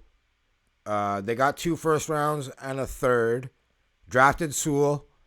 He's going to be like, I think, just a Hall of Famer. He's going to be a Put monster. it that way. He's going to be just a solid. I know he struggled a bit in the preseason, but that guy's going to be solid for sure. And here's the thing. They lost their top 2 wide receivers, Jones and Golladay. Their defensive front ranked 30th by PFF last season. And their secondary sucks. So Okudah really struggled. I know he was only limited in 9 games, but yeah, I just think all around bad, man. Yeah. Move on to my division, NFC East. This is the one division where, like, everybody that I've seen has a different opinion on who's going to win. And I think I'm probably going to have a different opinion on you two than you two. Don't say Giants. I'll slap you right now. I don't think they're going to win, no, but I think I'm just kidding. I think they're actually going to be really solid, and I'll tell you why. Fuck you. No, I swear to God. No, I swear to God too. Fuck you. I got the Cowboys winning. I think this is... I look at Washington, and Washington obviously has an elite level defense. Chase Young is sick. Their front 7 is fucking sick. I just have no faith in their offense. And like we've talked about... It's magic, baby. We've talked about this. This is an offensive league. the Cowboys just to me are the only really complete team roster wise, like front and back. They've got holes. They're not like an elite level roster, but I think they're solid top to bottom, and I think they're going to win the division because of it. Unfortunately, I gotta agree with you. I got Dallas winning the division, 10-7. Absolutely do not like Mike McCarthy. No. They brought in Dan Quinn. And if you remember Atlanta's defense, I know he didn't run it, but they weren't good. So now I got them winning the division because I think they got the best quarterback in the division. So they also have a really easy schedule this year, second easiest. Now I know there's question marks. Dak, I don't know what we're getting out of Dak. He's got the broken ankle, and then now the shoulder, which they're calling baseball doctors in, and that's always a problem. When you got to go to a different sport to ask their doctors, because it's like a baseball injury. Yeah, it's like apparently in the armpit. Yeah. I'm not a doctor, but whatever. That's just concerning when you got to go to another sport. And I think they even went to the Yankees doctor too, like the baseball. So they were on Hard Knocks. McCarthy looked like a joke. Yeah, he's an idiot. But I will say my defensive rookie of the year is Micah Parsons. I think he's just looked unbelievable. Yeah. This guy is going to fucking cause so much problems. I can't wait to watch him in regular season. Now, I think Zach Martin just tested positive for COVID right in time for the Bucs game tomorrow night. Their O-line will be a lot better, though, getting everyone back. But again, their defense, I know they can shoot it out. Dax proved it before he got injured. But I don't know. What are you getting besides DeMarcus Lawrence, who struggled? You got Randy Gregory. He's suspended 4 times for drug use. So, like, what are we getting? I'll give Zeke credit. He looks better than Cancun Zeke. And they got Tony Pollard, which probably is one of the best backup running backs in the league. Yep. And then obviously the receivers are maybe Tampa Bay's got better receivers, but it's arguable between these three with Cooper, really CeeDee Lamb, Gallup, and then you got tight ends Jarwin Schultz, Trayvon Diggs in the secondary, young kid who looks okay. But yeah, I think the defense, it's going to be shootouts for them this year. Dak has potential to throw for over 5,000 yards this season. Well, extra game, it should be way over 5,000. Like, people are saying Stafford for 6,000. That's ridiculous. It's hilarious because of how much we kind of just pooped on them, but that just shows you how bad this division is. You got anything else to say on them? No, I'm good. Jerry Jones is always going to have good sound bites, so they're going to get just mollywopped tomorrow, though. Yep. So next, I've got Mr. Fumble himself, Daniel Jones, coming in second. Fuck out of here. I got Washington. This is the thing, is I flip-flop a little bit on this. So how many wins you got your Giants? Giants, I have them 9-7. Sorry, 9-8. I got them 8-9. Okay, so the biggest issue with Daniel, so the same way we talked about what the Jets and the Jags are gonna have to go through, that's what happened last year with Joe Judge coming in, where they had a really rough beginning of the season, but they looked really solid coming down the stretch. Daniel Jones started to limit his fumbles in the second half of last year, and I think coming into this year, obviously they didn't have Saquon. Their O-line is still a joke. It's going to be a joke this year. But having Saquon back and then the addition of Kenny Galladay, Daniel Jones has legit elite offensive weapons. And so this is his either put up or shut up season. I think if he continues to make steps in the right direction, which I think he will, based on the last couple of games last season, they're going to be a good team. I think Joe Judge is a really, really solid coach, and I think he's got that locker room galvanized. The only question is whether or not, to me, Daniel Jones stops his fumbles, and I think he will. If they can fill some holes at O-line, I think they have probably the best. It's tough to say because the Cowboys are really talented, but I think they have probably the most solid roster in the division if they fill their holes on O-line. I like Joe Judge. I don't like Dave Gettleman. And when you have Freddie Kitchens on your coaching staff and Jason Garrett, man, you got problems. All right? I think Jason Garrett, as just strictly an offensive coordinator, though, is solid, man. Nah, I hate him. I think he sucks. Okay, now, have you ever wondered what Stevie Wonder would be like as an NFL quarterback? Because you got one in Daniel Jones. All right. But you seen his leg speed? The man can run. So we're talking 27 games, 22 picks, 29 fumbles. So when you give the ball to the other team more than yours, I got a problem with that, The bro. 29 fumbles number is 17 lost. So incredibly ridiculous. Like, and this is my team. Like, that is so absolutely not That's okay Stevie Wonder and numbers, bro. unacceptable. So now, if you complete, say like he had 3 fumbles, those numbers would look totally different. But he had 29. Yeah. Like, that's so incredibly fucked is the only word. Like, I have faith though. This is my guy. This is Danny Fumbles. We're gonna make it this year. So, like you talked about Galladay, they also picked up Rudolph. Yep. Good red zone target for Really Jones. And they already had a good tight end.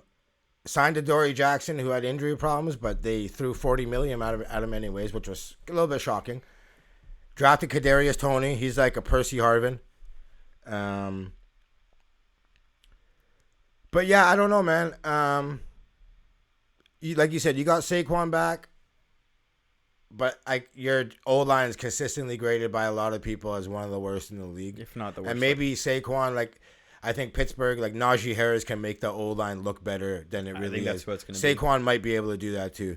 And with just more targets, Daniel can get the ball out of his hands faster. Nah, shut up, man. That's not happening, bro. Okay, man. He'll fumble faster, you mean. Fumble faster, bro.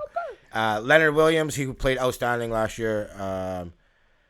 They got Bradbury, also looks good. Sick. Yeah, he's so fucking good, him man. playing opposite Jackson with Logan Ryan, Jabil Preppers. So yeah, man, I'll give the secondary not bad. The defense is going to be really good. Like Joe Judge has got that defense dialed, but it comes down to me, the most important thing in football is the O-line. That's the thing. And the quarterback. And so you're 0 for 2 for me. It's our one big hole, but it's the biggest hole. So, I mean, at least I got him better than the Eagles, bro. Okay, so what do you have for Washington then? I got Washington second, you got him third. Yeah. What do you have for record with Washington? Washington, I got 9-8. Okay, so me and you have the exact same thing, but flip with Washington Giants. And with Washington, remember we got Heineke, the hype last year, right? Pulled this fool out of college and was like, yo, man, get the hell over here. Forget the school bullshit. Come be a quarterback in the NFL, son. Unfortunately, he hurt his shoulder on that 8-yard touchdown run, and that was the end of that. Whatever, though, he's on the roster this year. Yep. Like, forget your math classes, bro. Who wants math or NFL, son? Get the fuck out of here, bro. But no. So now they're turning it over to Fitzmagic. And if you want to talk about no faith in the quarterback, that's what I'm saying. This guy's like definition of a roller coaster. You know what I mean? You're going to get some really good ones, and you're going to get some really bad ones. He's probably the most fun person to watch in the entire league when he is on and rolling. He is ridiculously fun to watch. Just gunslinger. The press conferences are hilarious. He's wicked. But when he's losing, it's tough. 38 years old, hasn't started a full season since 2015. Problem. I do love Terry McLaurin, and they signed Curtis Samuel to play opposite of him, so that'll be all right. I love the running back Gibson. We talked about the D-line. You got Young, Sweat, Allen, Payne. Honestly, one thing I would like to see him blitz more. They don't blitz a whole lot. I just think they got the talent to do it. So, dude, I think they have one of the sickest D-lines in the league. Oh, for sure they do. I don't know why they don't blitz more. It doesn't make sense to me. They signed William Jackson to a 3-year deal for the secondary.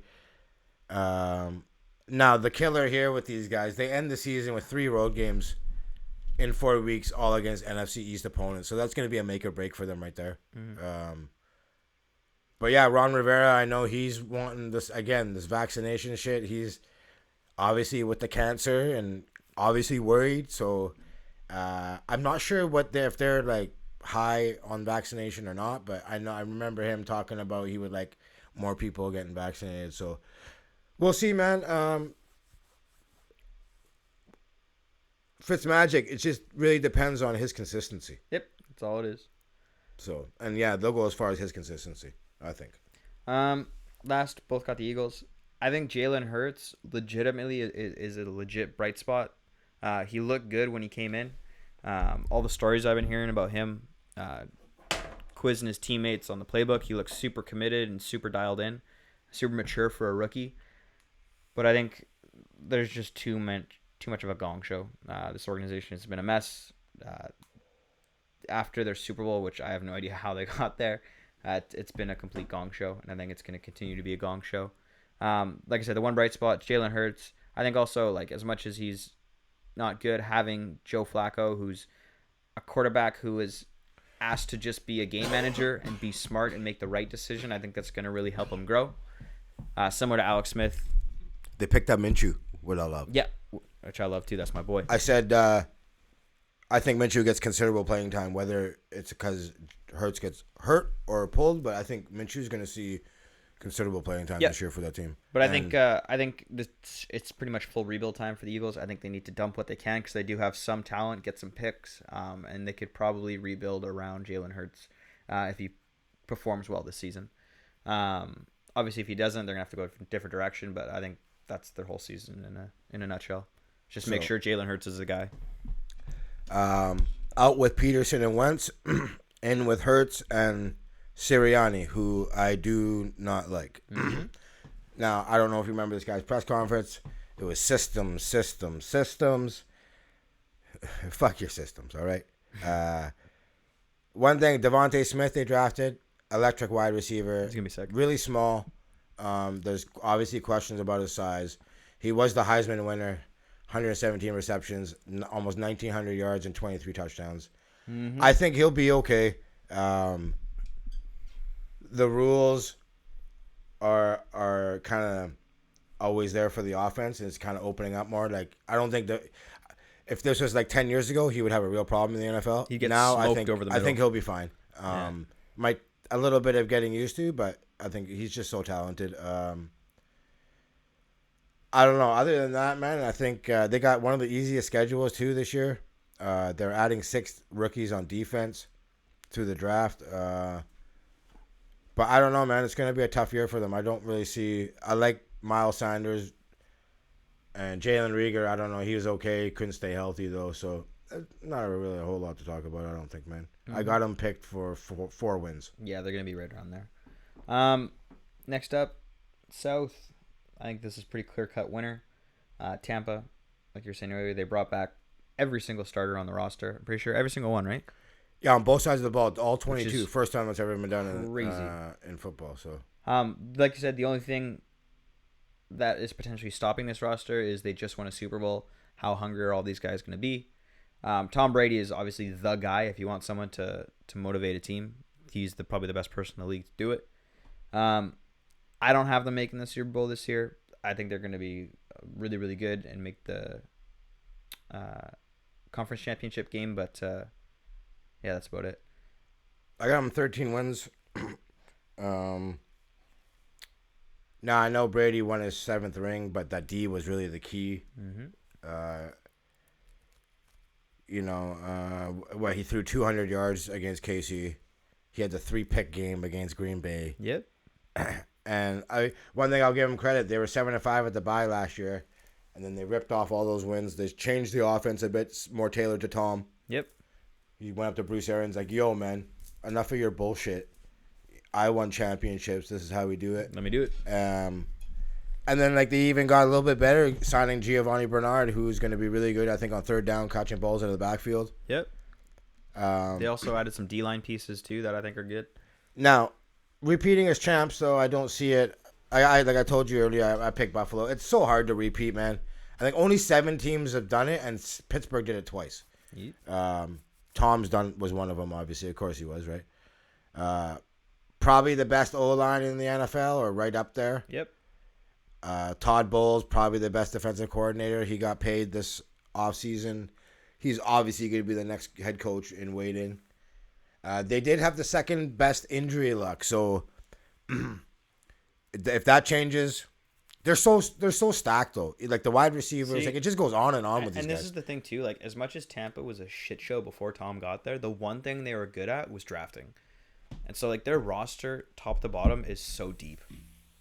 They're number 2 guys, and even And their they're number getting 3 guys are solid. OJ man. Howard back, like paired with Gronk now. It's just like it's crazy, man. They have so much talent. It's ridiculous. But yeah, like, do they have the same hunger? That's the only question. I know they got the talent, but hunger's an issue too. Like, are they comfortable, or you know what I mean? So, but yeah, I don't have them winning either. It's too hard in the NFL. Yep. So this is another these next 3 teams: Saints, Atlanta, and Carolina. I've also seen like people flip flopping on who's going to do well, who's going to do bad. So I was really interested to see what you thought. Who do you got second? I got New Orleans 7 wins only. Okay. Second. I'm surprised, but I got the Saints second as well. Nice. How many wins do you think they're gonna? I think they're gonna do more. I think they're gonna go 8-9, and even have potential to go 9-8. I have a lot of faith in Jameis Winston. Mr. 30 for 30, son. Dude, he couldn't fucking see, and he threw for 5,000 yards. Yo, only 8 people have thrown for 5,000 yards. I think Drew Brees did it 5 times, and like at the time, that's so ridiculous. yeah, I know, right? And like at the time, I was like, like I'm doing the research and shit. I'm like, yo, Jameis, big drop off in quarterback. Then I'm like, yo, Drew sucked last year. Yeah. So it is a drop off because football IQ, managing a game, all that leadership. Yeah, for sure, it's a drop off. Okay. But Drew couldn't even throw down the field. He couldn't even throw an out route. No, dude. So Jameis, with that arm and with Sean Payton, the quarterback whisperer, dude, he's been. I think he's gonna calm down on the mistakes and the erratic shit, right? At least a little bit, anyways. Dude, I don't even think a little bit. I think being with Sean Payton and under Drew Brees all of last year, he's had two years with arguably the best quarterback coach in the league, apart from maybe Andy Reid. Like, I think he's going to come out phenomenal. I think he's going to be really a little exciting still. I think he's going to be a bit erratic. For sure. He's going to be a little bit of an idiot. Yeah, I think so. But I think the stupid turnovers are going to be super, super limited. Now, here's the problem. No Michael Thomas. No. Chose to have the surgery way late just to spite the Saints, it seems, and whatever. I don't know. Him and Sean Payton's relationship not looking good. It never has looked good. They lost Emmanuel Sanders. They lost Jenkins. They lost Jared Cook. They lost Trey Henderson. They lost Anzalone. So, I don't know, man. Now, their O-line, that's the strength of this team, and it's really fucking good. You also have Alvin Kamara, who's fucking really good. And they just let go of Latavius Murray, so like I'm sure it's all going to be Alvin Kamara, a heavy dose with no Thomas. And I know that Callaway kid, Marquez Callaway, have you seen him in preseason? No, I haven't. A lot of people love him, and they're like, well, we might not even need Michael Thomas. Like, that's how good he is. Really? But I don't know. It's so Michael early. Thomas like, is a monster. He is, but he's got a monster personality, too. He does. He really does. So, like, I heard the guy has no off switch. Even like Brandon Marshall was talking about him when he played with the Saints, and like even like walkthroughs when you're not even running, Thomas is running. Like he cannot. There's no off switch. Just with go. him. So, and I'm not saying that's a bad thing, but like with this surgery thing, there's definitely friction, and then does that carry over to the rest of the season? I don't know. But yeah, I don't know. We'll see. Sean Payton's so good. Jameis has got to stop eating the W's. Yeah. Man, that's got to be in his contract. You can't do that anymore. Yeah. Super lame, bro. I genuinely think the Saints team, like, this is going to be a bit of a transition year, but I think with Jameis and that O-line, their coach, they have a really solid defense. If they can figure out the Michael Thomas thing, and this new wide receiver looks really good, I think they have potential to be bounce right back next year as a really solid team. We have a problem with Lattimore. I think he got arrested on the gun charge. Don't know what's going to happen with him. I don't know. Really big. I don't even know if that's going to be an issue, but it could be. Also, what else was I going to say? Gun charges are light work for NFL lawyers, bro. Yeah, we'll see. I don't know. They need Davenport to pick up, and Peyton Turner also to step up. So I don't know. We'll see how it goes, but they'll be okay, I guess, is what I'm trying to say. Next, I have Atlanta. Who do you got? Sam, I got them for 6 wins only. Yeah, I think their defense is such a liability. We've talked about it a little bit earlier. It's such a hole, and with how offensively minded this league is, like they're just going to get ran through. That being said, I think Matt Ryan with Calvin Ridley and Kyle Pitts is going to be super fun to watch. Kyle Pitts is my rookie of the year. I know everyone's going with Lawrence, Yeah, but I'm he's, going outside that. I think it's going to be Kyle Pitts. Kyle Pitts is going to be an absolute monster. If you watch any of his college tape, like it's actually ridiculous how good. No this guy linebacker is. can keep up with him, and no corner. All the corners are getting run over. It's so stupid. So I think that'll be really fun, but they have a limit to how well they can do just because of their defense. So yeah, out with Julio Jones and Dan Quinn, and in comes Arthur Smith, the Tennessee Titans offensive coordinator. So this is his first year. What do you think he's gonna do? Like not just this year, but just overall. Do you like that hire? I think it'll be okay. Like I don't know, like I kind of have an issue with the hiring because defense was such a liability. Then you just bring an offensive guy, and then you draft an offensive Kyle Pitts. So you're going exactly opposite the way I would do it. But whatever, like I don't know, maybe they're just gonna outgun everyone, you know. For me though, like my big thing was like you have the OC, I'm basing on his name for the Bills, Brian Dable. like you have Brian Dable available. They could have got Brian Dable, but they chose to not go with him, which I don't get at all. I think I think teams were making a go, and Brian Dable wanted to stay in Buffalo. Oh, okay, I didn't know that. I think that was the play because everyone was after Dable. I know.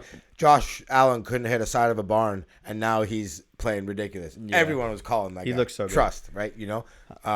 But I think Arthur Smith. I think he's got a good football mind, man. He's just to me, he's just he's gonna be like a middle of the pack coach. He's not anything great, but he's not anything bad either. Calvin Ridley will more than make up for Julio Jones. This guy's gonna have an outstanding season. Russell Gage, opposite him, I think he's competent. Now Matt Ryan, I think is like 4,000 yards for a decade straight. Yeah, That's why I think Kyle Pitts is gonna be rookie of the year. I think that guy could have like 1,200 yards, 12 touchdowns. Yeah. And I know it always goes to a QB, but I don't like to think that way. I like to go outside the box, so he's my choice. I can't argue that. But yeah, the defense. That's the biggest question mark, right? So, and then Carolina. What do you have Carolina at? This is like, I got them high. I got 6 wins. They're obviously fourth. I got them 6 too. 6 wins. Atlanta, I got 7 wins. But I think Sam Darnold will look good compared to how he looked on the Jets. But it is you don't get that fool Adam Gase fucking coaching him no more. Yeah, exactly. But it is his first year. They have a good roster. They got CMC on the offense, but it's not a stacked roster. So I think they have a bit of a ceiling on how well they can do. I think this is going to be a bit of an experiment year. I think if Sam Darnold does well, they'll continue with this roster and try and make some moves. But I think if the Sam Darnold thing doesn't go well, I think they're going to blow the whole thing up. I think they might even move CMC just because he's such an asset. I think it's full rebuild time. I think Carolina's been kind of hanging on ever since Cam Newton and that Super Bowl team. The team that made the Super Bowl. Yeah. I mean, they're trying to keep it together, but they just haven't found the right QB. So I think this is the last experiment, and if it doesn't go well, they're going to blow it up. So I think I don't mind their wide receivers. I like Robbie Anderson. They gave him a new deal. They got a rookie, Terrence Marshall Jr., who's I think going to be really good. And McCaffrey will definitely make Darnold's job easier for sure. For sure.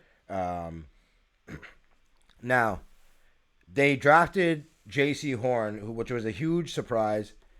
They could have had Justin Fields. Yeah, I don't get it. They chose not to. And they could have had Patrick Surtain, who the Broncos took.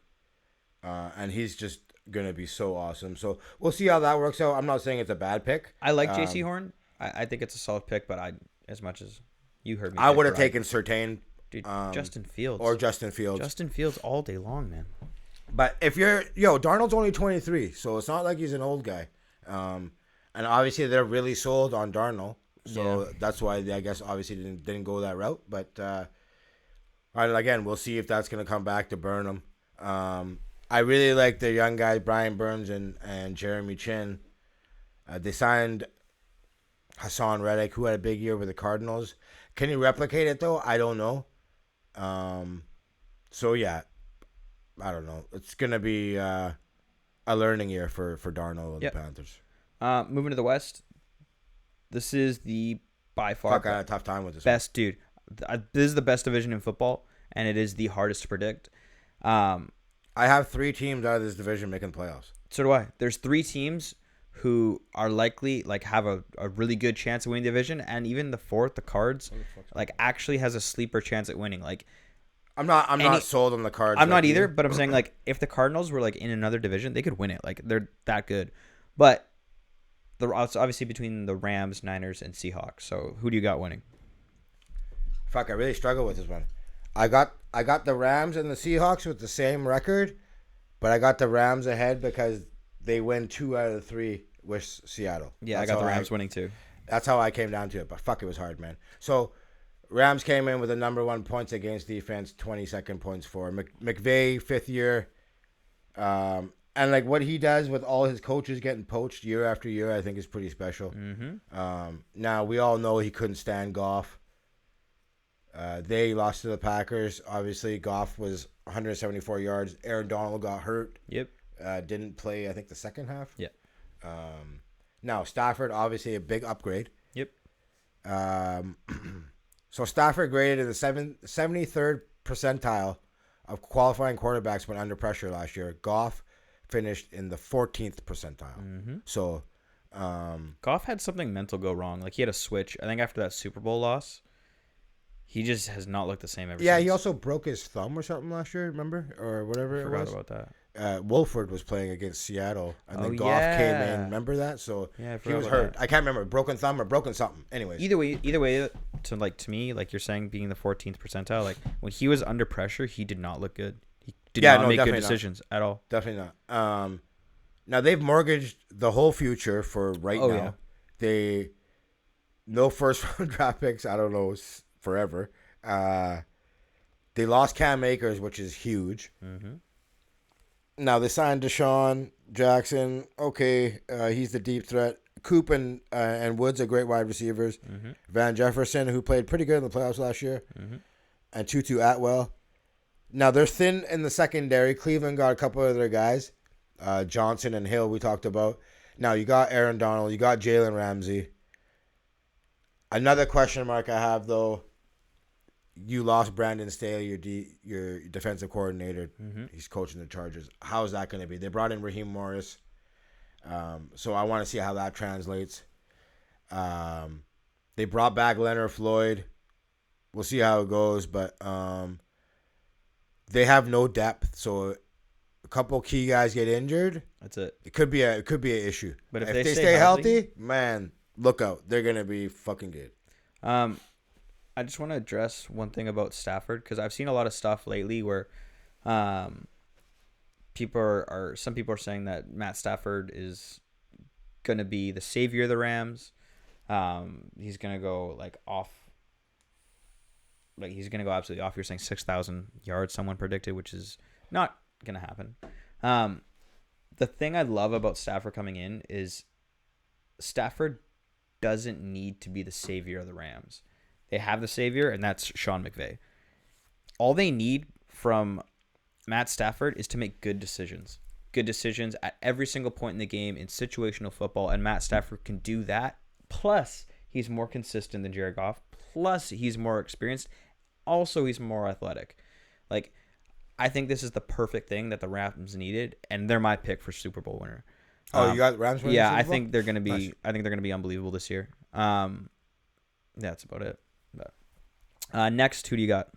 I got Seahawks. Like I said, same record, 12-5. In Russ, we trust. You know, I think they were 12-4 last year. So they got Shane Waldron, the new OC from the Rams, plucked from McVay's staff. I think he's going to be really good with Russell Wilson in the offense. You're going to see a lot different offense. They became way too predictable. Their offense was very stale last year. I don't like Schottenheimer as an offensive coordinator, so I think this is going to be huge for them. They lost to John Wolford in the Rams, we talked about earlier. Akers ran wild on him. Russell Wilson had a bad performance in the playoffs, 174 yards on 11 of 27. So, but they got Russell, they got DK Metcalf, they got Tyler Lockett, another year with all of them. They signed Jamal Adams to a deal and reworked Wayne Brown. So that's huge. So they'll be back. They still got Bobby Wagner playing at a high level. They also traded for Gabe Jackson from the Raiders to, kind of appease Russell a little bit, right? He gave up 0 sacks on over 1,000 snaps last year, so let's keep Russ healthy, and I think they do well. That's gold standard in Seattle. Yeah, I don't have as much faith in the Seahawks. I actually got Niners second.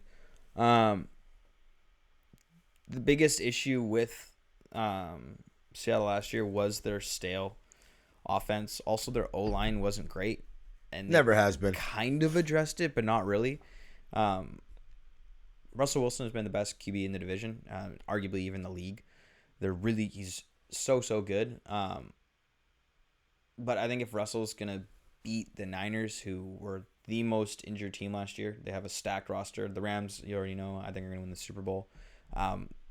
Russell would have to single-handedly carry this team, which he's been forced to do ever since pretty much their Super Bowl run.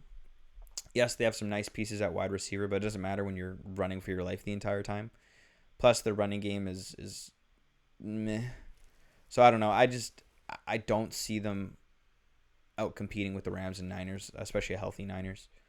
So last year, first half of the season, they were great. 34 points per game, first 8 games. Over the final 9, they were only 22 points per game. Russell Wilson had a 93 PFF grade through week 8, led all quarterbacks.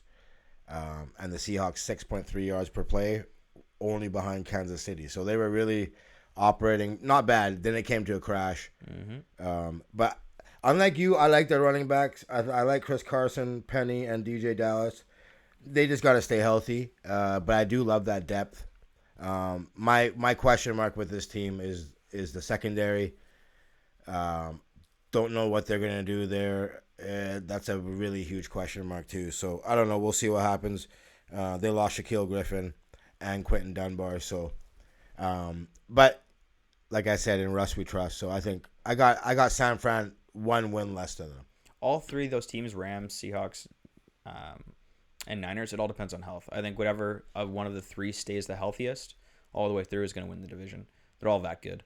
The Niners have arguably one of the best rosters in football, apart from maybe KC, Cleveland, and a couple others. Bucks is really good too.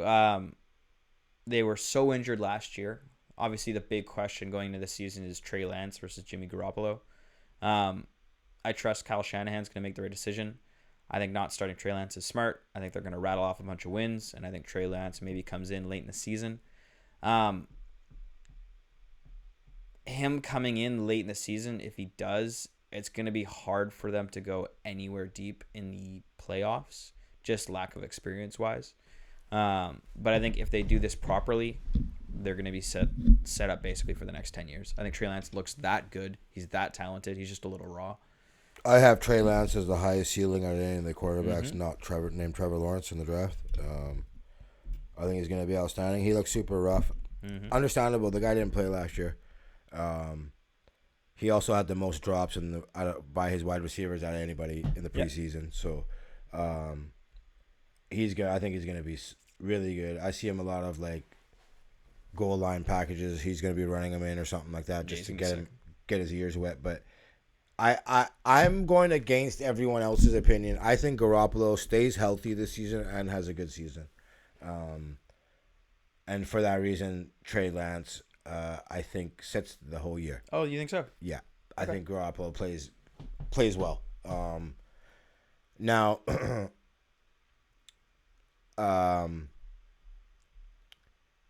sorry, Richard Sherman has yet to sign. Still? Really? Yeah, but did you see the video over the summer of him trying to tackle that door? No. Didn't like the form. Yeah, he couldn't even break down the front. Couldn't even break down the front door. So I don't know if I want you on my team. But they lost Robert Saleh, the defensive coordinator. Who's really good. And like you talked earlier about the injury luck on defense, Fred Warner is an absolute star. Javon Kinlaw and Armstead are going to have to be a factor. And then they got Kittle, who a lot of people, I think I like Kittle more than Kelsey. I like Kittle more than Kelsey. I think he's a way better blocker, too. Yeah. He's a monster. But, I mean, that's a flip of a coin, It just depends what you love, what you like, sorry. Deebo Samuel, Brandon Ayuk, Yeah, I just think But you're trying to think forgetting Nick Bosa. Bosa, yeah, like Such a good roster, dude. and their run games are bread and butter. So they got Trent Brown, Alex Mack. Yeah, I think they're just gonna hum along, and they're gonna be a really fucking solid football team. Yeah, I think so too. And as much as like it's a bit of a not a quarterback issue, but just there's some growing pains with new quarterbacks. If there's one coach in the league, maybe not one coach, but having Kyle Shanahan there to manage that, I think it's hard to make a case that someone who would do a better job than him. One question mark or two I have with him is both coordinators are in their first year. Yeah. So just the unknown, right? Yep, but they got sure. the talent, man. Yeah, exactly. Cardinals, like I said earlier, this roster is legitimately good enough to win some divisions. It sucks that they're in this division because they're going to end up fourth because of it. The additions of Hopkins, J.J. Watt, they're going to be really fun to watch. Kyle Murray looked sick last year, and I think he's going to continue to get better. For me, the only weird spot is Cliff Kingsbury. He made some questionable decisions, and I think if they're at the same pace they were last year, he's fine. But I think if they fall off a little bit, he might be in the hot seat. I'm not a Kingsbury fan at all. Mm-hmm. I think he's the reason. He's the one holding the team back. Fair. So Kyler's coming into his third year. Is he gonna take the next leap? I know they got Hopkins. Now, the J.J. Watt signing, A.J. Green signing doesn't really do much for me in this stage of their career. Let's be honest, J.J. Watts might be injured and be out for the whole season. You just never know. I love Chandler Jones. He's going to be back. Now, if him and Watt can stay healthy and cause problems, hey, they might be a terror to deal with, right? But I don't know. I'm just not betting on Watt staying healthy. He played 16 games last year, but missed 32 games from 2016 to 2019. So that's why I don't really have him Yep, it's a legit maybe as concern. high as other people. But, yeah, so NFC, for my division winners, I got Dallas, Green Bay, Tampa Bay, Rams. And the rest is Seattle, San Fran, and Minnesota to make the playoffs. I got the same, except I got I have a division winner flip there. Who did I have? Tampa. What was yours? My division winners were Dallas, Green Bay, Tampa Bay, and the Rams. And the other three spots, I have Seahawks, Niners, and Vikings. Oh, okay. Yeah, I exact same division winners, but I'm swapping out Giants for your Vikings. AFC division winners, I got Bills, Browns, Titans, Chiefs. Mm-hmm. And then the other three, New England, Baltimore, and Chargers. I have the exact same, except swap Tennessee for the Colts. Well, I guess we'll see how this shit does here. Yes, sir. Super Bowl prediction. I got Bills winning. Against who?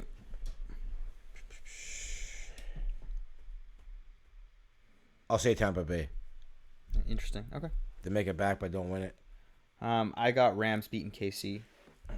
I think KC makes it 3 in a row, get into the Super Bowl, but they're 1 and 2, and I think the Rams win it. What is it? I think like 7 teams have only made it 3 times. Like that's hard, man. It's really hard. So yeah, that's why I just odds. That's why I don't have them doing it. I think KC is gonna be hungry from last year. They filled their hole, but I think it's just gonna work out that McVay gets it done with the Rams. They stay healthy the whole year, and Aaron Donald finally gets the Super Bowl. I am mad at it. That about does it. We're already at 1 hour and 45. Dope. So we are back, y'all. Starting out, we looked at some of the numbers just so we're transparent with you guys. We seems to do a little bit better when we do 1 episode a week. We're gonna try that for a little bit while we ease back into things. Might swap out and go back to 2 episodes a week. We'll see how it goes. Let us know if you want us to go back to 2 episodes. You got anything else you want to say? No, man. Wrap this shit up, fool. Yes, sir. Glad to be back, everybody. Follow us on Highly Unlikely Pod on everything, whatever you're listening to. Oh, yeah, right. Subscribe, Yeah. like, everything. Yeah, do that. We should give out our own shit too. What do you mean? Like our own handles. No?